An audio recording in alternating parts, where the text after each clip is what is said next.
Education Minister Jonel Powell says some public schools will reopen in September when the new school year begins.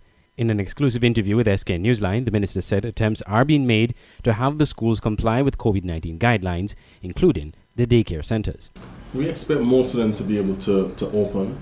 Obviously, it's going to be done on a case-by-case basis. It will be a mixed approach. So you will still have some virtual learning taking place as well as some actual on-campus learning.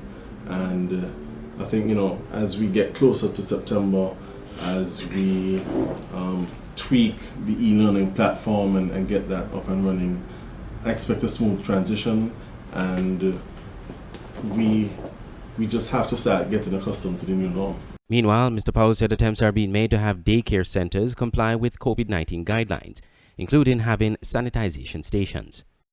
I would have hoped that they would have opened already, but we realized that apart from needing a little extra time for training and that, the reality is, due to the demand on some of the necessities that are needed for the centers, things like sanitizer, dispensers, they're just not available to that extent in St. Kitts at the moment.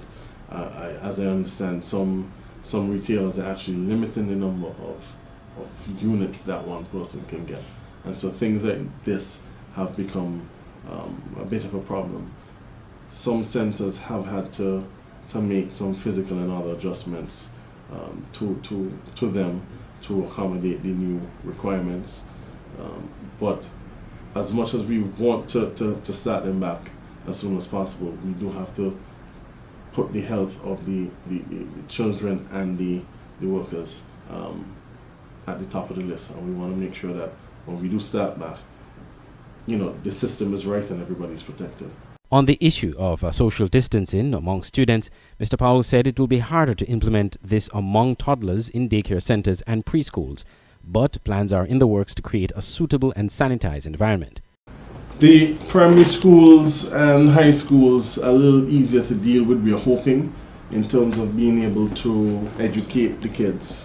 There are quite a number of different educational messages out there, from cartoons to radio ads to different things, and we're hoping that we believe confidently that they're effective enough, and with sensitization and training with school staff, that we can maintain the necessary social distancing. It's a little different when it comes to early childhood, and the experts will tell you at that age there's nothing called social distancing. And so what we're trying to do is maintain sanitized bubbles within the centers themselves. So for example, when parents drop their children off to the centers at mornings, they're not allowed to come in.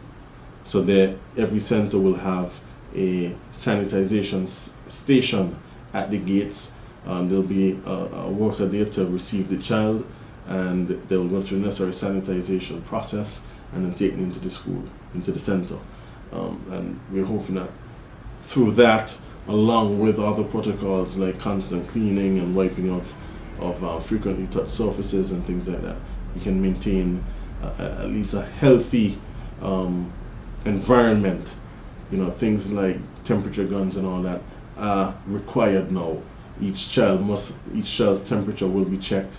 We will have them recording the temperature checks and all that, so we can detect trends, and each center will have to identify an area for isolation.